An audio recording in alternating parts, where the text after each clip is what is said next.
Italian company Prysmian Group announced its decision to cancel plans for an undersea cable manufacturing plant in Somerset, Massachusetts.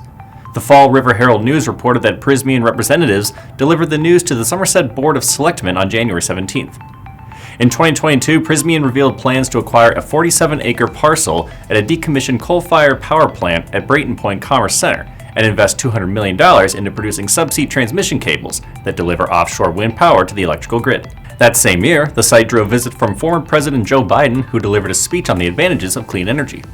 The Herald-News reported that Prysmian declined to comment on whether President Donald Trump's return to the White House influenced the decision to discontinue the project. According to Board of Selectmen Chairman Jamison Souza, Prysmian cited a, quote, market shift in the U.S. for offshore wind. Following his inauguration on January 20th, Trump signed an executive order that temporarily halted offshore wind lease sales in federal waters and suspended permits, loans, and approvals for offshore and onshore wind projects.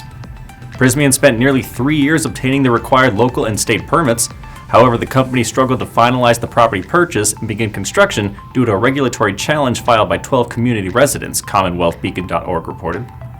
Since announcing the project in 2022, Prysmian received $25 million in state funding and a $20 million tax break from the town of Somerset.